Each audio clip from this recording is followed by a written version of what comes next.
ನಮಸ್ಕಾರ.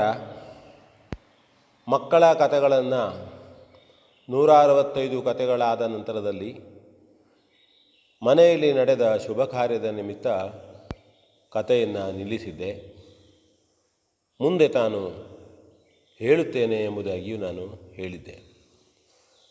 ಈಗ ನನ್ನ ಆತ್ಮೀಯರಾದಂತಹ ಮಿತ್ರರು, ಕೆಲವು ಹಿರಿಯರು ಕಥೆಯನ್ನು ಹೇಳುವುದರ ಬಗ್ಗೆ ನನಗೆ ಸೂಚನೆಯನ್ನು ನೀಡಿದರು. ಹಾಗಾಗಿ ಒಂದು ಸೇವೆಯಾಗಿಯೇ ಹೇಳತಕ್ಕಂಥ ಕಥೆಗಳನ್ನು ನಾನು ಮತ್ತೆ ಹೇಳುವುದಕ್ಕೆ ಪ್ರಯತ್ನಿಸ್ತಾ ಇದ್ದೇನೆ. ಹಂಸ ಕ್ಷೀರ ನ್ಯಾಯದ ಹಾಗೆ ಒಳ್ಳೆಯದನ್ನು ಸ್ವೀಕರಿಸಿ, ತಪ್ಪಿದ್ದಲ್ಲಿ ಏನಾದರೂ ದೋಷ ಇದ್ದಲ್ಲಿ ಕ್ಷಮಿಸಿ ಸ್ವೀಕರಿಸಬೇಕು ಎಂದು ಕೇಳುತ್ತಾ, ಕಥೆಗಳ ನೈತಿಕತೆಗಳು ಮಕ್ಕಳ ಮನೋಧರ್ಮವನ್ನು ಗಟ್ಟಿಗೊಳಿಸಲಿ, ಒಳ್ಳೆಯ ಮಕ್ಕಳು ಒಳ್ಳೆಯ ನಾಗರಿಕರು ಆಗಲಿ ಎಂದು ಹೇಳ್ತಾ ಇವತ್ತಿನ ಒಂದು ಕಥೆಯನ್ನು ಹೇಳ್ತೇನೆ. ಒಂದು ಎತ್ತರವಾದಂತಹ ಕಟ್ಟಡದ ಮೇಲೆ ಒಬ್ಬ ಶ್ರೀಮಂತ ಕುಳಿತುಕೊಂಡಿದ್ದ. ಕೈ ತುಂಬ ಉಂಗುರಗಳು, ಕೊರಳಲ್ಲಿ ಬಂಗಾರದ ಸರ, ಉತ್ತಮವಾದಂತಹ ಬೆಲೆಯುಳ್ಳಂತಹ ಬಟ್ಟೆಯನ್ನು ಧರಿಸಿ ಕುಳಿತಿದ್ದ. ಕೆಳಗೆ ನೋಡಿದರೆ ಅವನೇ ಕಟ್ಟಿಸಿದಂತಹ ಅನೇಕ ಕಟ್ಟಡಗಳು, ವ್ಯವಹಾರಗಳು ನಡೀತಾ ಇವೆ. ಆದರೆ ಅವನ ಮುಖದಲ್ಲಿ ಸಂತೋಷವಿಲ್ಲ. ಅತ್ಯಂತ ವಿಚಾರದಿಂದ ಬಳಲುತ್ತಿರುವಂತೆ ಕಾಣ್ತಾ ಉಂಟು. ಹೊರಗಿನ ಉಡುಗೆ ತೊಡುಗೆಗಳು, ಪೋಷಾಕುಗಳು ವಿಜೃಂಭಿಸುತ್ತಿದ್ದರೆ ಮನಸ್ಸಿನಲ್ಲಿ ಮಾತ್ರ ಅವನು ಯಾವುದನ್ನು ಕೊರಗುತ್ತಾ ಆಲೋಚಿಸುತ್ತಾ ಕಣ್ಣೀರು ಬರುವ ರೀತಿಯಲ್ಲಿ ಯೋಚಿಸುತ್ತಾ ಇದ್ದ. ಒಬ್ಬ ಸಜ್ಜನರೊಬ್ಬರು ಅವನನ್ನು ನೋಡಿದರು. ನಿಧಾನವಾಗಿ ಮನೆಯ ಮೆಟ್ಟಲುಗಳನ್ನು ಏರಿ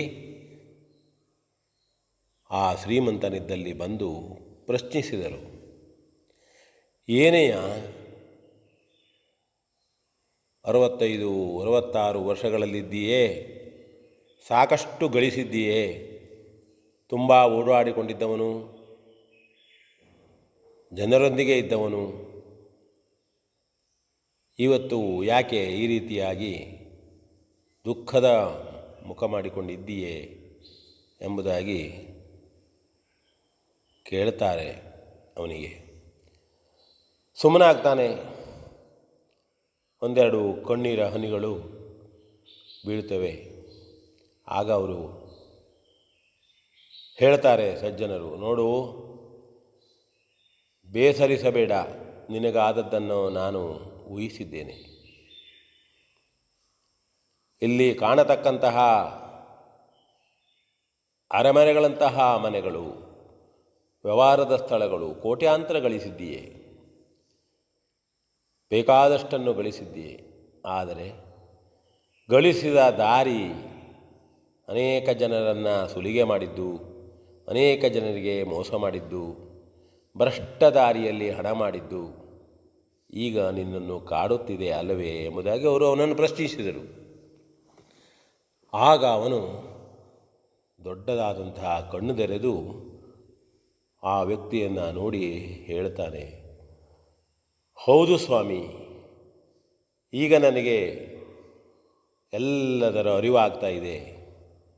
ಎಷ್ಟೋ ಮನೆಗಳಿಗೆ ಕಷ್ಟ ನೀಡಿದ್ದೇನೆ, ಬಡ ವ್ಯಕ್ತಿಗಳನ್ನು ತುಳಿದಿದ್ದೇನೆ, ನನ್ನ ಸ್ವಾರ್ಥಕ್ಕಾಗಿ ಸುಳ್ಳುಗಳನ್ನು ಹೇಳಿ ಬೇರೆಯವರಿಗೆ ವಂಚಿಸಿದ್ದೇನೆ. ಹಾಗಾದರೆ ಇವತ್ತು ಬೇಕಾದಷ್ಟು ಹಣ ಇದೆ, ಕೊಪ್ಪರಿಗೆ ತುಂಬ ಬಂಗಾರ ಇದೆ. ಹಿಂದೆ ಮಾಡಿದ ಭ್ರಷ್ಟಾಚಾರ, ಆ ಜನರ ಆಕ್ರಂದನ ನೋವು ನನ್ನ ಮನಸ್ಸಿನಲ್ಲಿ ಇವತ್ತು ಕಾಡ್ತಾ ಇದೆ. ಎಂಥ ತಪ್ಪು ಮಾಡಿದೆ ನಾನು ಜೀವನದಲ್ಲಿ, ನನ್ನ ಜೀವನ ಈ ರೀತಿಯಾಗಿ ಹೋಯಿತೆ ಎಂದು ಈಗ ರಾತ್ರಿ ಹಗಲೆನ್ನದೇ ತಲೆಯಲ್ಲಿ ಸುಳಿಯುತ್ತಾ ಇದೆ. ನಿದ್ರೆ ಬರ್ತಾ ಇಲ್ಲ. ಹಾಗಾಗಿ ಇಲ್ಲಿ ಬಂದು ಕುಳಿತಿದ್ದೇನೆ ಎಂಬುದಾಗಿ ಅವರಿಗೆ ಅವನು ಹೇಳ್ತಾರೆ. ಆಗ ಅವರು ಅವನಿಗೆ ಹೇಳ್ತಾರೆ, ಇದು ಸತ್ಯವಾದಂತಹ ಮಾತು. ಈಗ ನಿನಗೆ ಪಶ್ಚಾತ್ತಾಪವಾಗಿದೆ.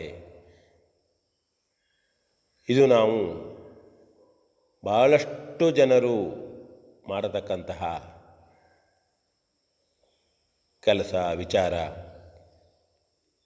ಯಾಕೆ ಅಂತಂದರೆ ಆಗ ಮಾಡುವ ಸಂದರ್ಭದಲ್ಲಿ ಹಣ ಸಿಗ್ತದೆ, ಜನರು ತನ್ನನ್ನು ದೊಡ್ಡ ಮನುಷ್ಯ ಅಂತ ಕರೀತಾರೆ, ಗೌರವಿಸ್ತಾರೆ. ಹಣ ಇದ್ದರೆ ಏನನ್ನೂ ಖರೀದಿಸಬಹುದು, ಏನನ್ನೂ ಮಾಡಬಹುದು ಎಂದು ಮಾಡ್ತಾ ಹೋಗ್ತೇವೆ. ವಕೀಲರಿರ್ಬೋದು, ವೈದ್ಯರಿರ್ಬೋದು, ಅಧಿಕಾರಿಗಳಿರ್ಬೋದು, ಬೇರೆ ಬೇರೆ ವ್ಯವಹಾರಗಳನ್ನು ಮಾಡತಕ್ಕಂಥವ್ರು ಇರ್ಬೋದು. ಭ್ರಷ್ಟ ಹಾದಿಯಲ್ಲಿ ಮಾಡುವಾಗ ಅಥವಾ ಮಾಡಿದಾಗ ಒಮ್ಮೆ ನಮಗೆ ಸುಖ ಕಂಡರೂ ಸಹಿತ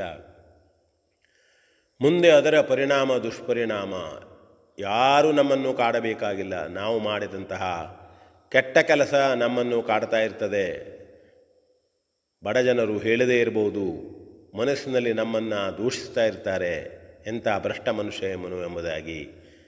ಅದಕ್ಕಾಗಿಯೇ ಹಿಂದಿನವರು ಹೇಳುವುದು, ಬದುಕಿದಷ್ಟು ದಿನ ಸುಂದರವಾಗಿ ಬದುಕಬೇಕು, ಉಪಕಾರ ಮಾಡಬೇಕು, ಬೇಕಾದಷ್ಟು ಹಣ ಗಳಿಸಬಹುದು, ಬೇಕಾದಷ್ಟು ಮನೆ ಕಟ್ಟಬಹುದು, ಆದರೆ ದಾರಿ ಸ್ವಚ್ಛವಾಗಿರಬೇಕು ಎಂದು ಅವರು ಅವನಿಗೆ ಹೇಳ್ತಾರೆ. ಮತ್ತು ಈಗ ನಿನಗೆ ಪಶ್ಚಾತ್ತಾಪ, ಆದ್ದರಿಂದ ಒಂದು ದಾರಿಯನ್ನು ಹೇಳ್ತೇನೆ. ನೀನು ಈ ಕಥೆಯನ್ನು ಎಲ್ಲರಿಗೂ ಹೇಳಬೇಕು, ನಿನಗಾದ ನೋವನ್ನು ಬೇರೆಯವರಿಗೆ ಹೇಳಬೇಕು. ರಾಜಕಾರಣಿಗಳಿರಲಿ, ಇತರೇ ಜನರಿರಲಿ, ಭ್ರಷ್ಟ ಹಾದಿಯಲ್ಲಿ ಹೋಗಬೇಡಿ. ಹೋದರೆ ಇಂದಲ್ಲ ನಾಳೆ ನೀವೇ ಪಶ್ಚಾತ್ತಾಪ ಪಡ್ತೀರಿ. ನೀವು ಅದರಿಂದ ಗಳಿಸಿಕೊಂಡಂತಹ ಕೀರ್ತಿ ಶಾಶ್ವತವಲ್ಲ, ಜನರು ಮನಸ್ಸಿನಲ್ಲಿ ನಿಮ್ಮನ್ನು ಶಪಿಸುತ್ತಾರೆ ಎನ್ನುವಂಥದ್ದನ್ನು ಹೇಳುತ್ತಾ ಹೇಳುತ್ತಾ ಹೋಗು. ನೀನು ಮಾಡಿದಂತಹ ಪಾಪದ ಕರ್ಮ ಕಡಿಮೆಯಾಗುತ್ತಾ ಬರುತ್ತದೆ, ನೀನು ಸ್ವಚ್ಛವಾಗ್ತಾ ಬರ್ತೀಯ ಎಂಬುದಾಗಿ ಅವನಿಗೆ ಹೇಳ್ತಾರೆ. ಅವನು ದೊಪ್ಪನೆ ಅವರ ಕಾಲಿಗೆ ಬೀಳ್ತಾನೆ. ತುಂಬ ಸಂತೋಷವಾಯಿತು, ಈಗ ಸ್ವಲ್ಪ ಸಮಾಧಾನವಾಯಿತು. ನಾಳೆ ಬೆಳಗಿನಿಂದಲೇ ನಾನು ಈ ಕೆಲಸವನ್ನು ಮಾಡ್ತೇನೆ. ನಾನು ಸಹಿತ ದಾನ ಧರ್ಮಗಳನ್ನು ಮಾಡುತ್ತಾ ಜನರಿಗೆ ಉಪಕಾರ ಮಾಡುತ್ತಾ ಮುಂದಿನ ಜೀವನವನ್ನು ಕಳೆಯುತ್ತೇನೆ ಎಂಬುದಾಗಿ ಹೇಳ್ತಾನೆ. ಇದು ನಿಜವಾಗಿ ಮನುಷ್ಯ ಬದುಕಬೇಕಾದಂತಹ ದಾರಿ ಎಂದು ಹೇಳ್ತಾ ಈ ಕಥೆಯನ್ನು ಕೇಳೋಣ, ಎಲ್ಲರಿಗೂ ಹೇಳೋಣ, ಸಜ್ಜನರಾಗಿ ಬದುಕೋಣ, ಆದಷ್ಟು ಒಳ್ಳೆಯದನ್ನು ಮಾಡೋಣ ಅಂತ ಹೇಳ್ತಾ ಕಥೆಯನ್ನು ಮುಗಿಸ್ತೇನೆ. V N Bhagavat, Baraballi.